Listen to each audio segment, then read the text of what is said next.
Hey, what's up? Teldo here, and today we have a little bit of V Rising news to share. There's a brand new DevBlog about a core gameplay feature which we had the privilege to premiere on our Twitch channel yesterday before it came out officially. By the time this video is live, the DevBlog will probably be available for anyone to read, and I'll put the link in the comments or the description. The blog introduces V Blood units, and they describe it as a cornerstone of the V Rising experience.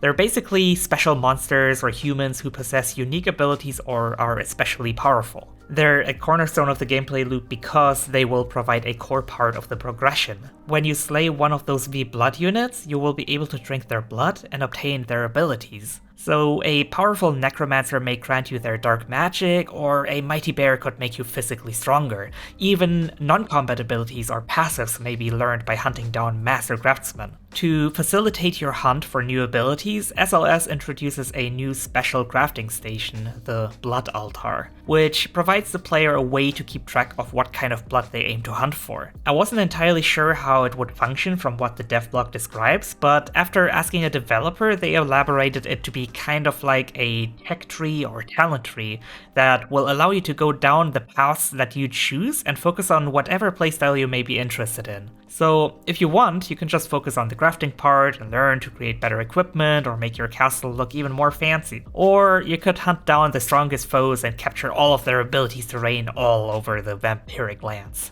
This is exciting news because I believe it will be a truly rewarding way to progress the game and can lead to a very satisfying gameplay loop. Hunting down bosses to become stronger works in games like Monster Hunter especially well. It also reminds me a little bit of Mega Man, where you obtain the abilities of the bosses you slay. Not only will the system allow them to combine in-game challenges with truly meaningful rewards, it also will provide a wonderful opportunity for future updates. They describe some details on how they distinguish these V Blood units from regular enemies in the game, and it sounds like a resource-efficient way to make them stand out with subtle but unique visuals and spectacular new abilities. This means that they could update the game regularly, with new units, providing new challenges, and also giving new abilities, passives, knowledge, maybe even like blueprints to the player. I believe the game has a ton of potential to keep people interested in the long run because it does have such a big scope with lots of PvE and ways to progress your vampire. These abilities that you will learn from the V Blood units will also stay with your vampire even through death, which will usually make you drop all of your gear. So I imagine this will be a huge motivating factor to keep playing and improving because your vampire will just keep staying stronger, and even if you die, you won't lose all of your progress. I imagine that the game will allow you to progress a lot in endgame, but I'm sure that some of the progression may turn into a more horizontal progression, giving you more options or variety of abilities to choose from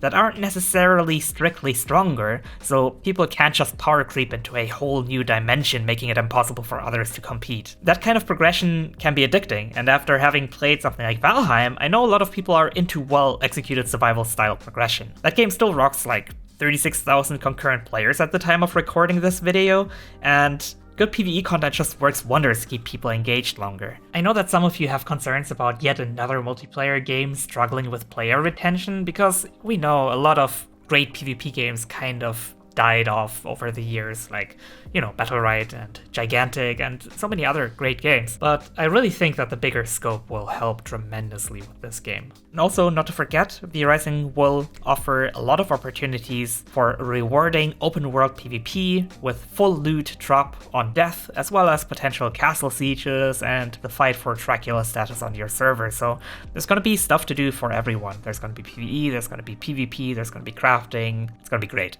This game will go into beta at the end of Q1 2022, which means we will probably, and hopefully, get our hands on the game by March. Whenever I get access to the game, I will be working tirelessly to figure out everything there is to know about V Rising and share what I discover here on YouTube with y'all. There will be PvP and PvE gameplay, there will be guides, and all sorts of good stuff. I honestly cannot wait, I'm incredibly excited. I haven't been this excited about a game since Battlerite, honestly, and it's been a few years, and I am fully ready to just completely immerse myself into this. What do you think about V Blood units? Let me know in the comments below. And with that, I say thank you very much for watching, thanks for sticking around and supporting me, I appreciate you all, and subscribe if you haven't subscribed yet, and I'll see you next time.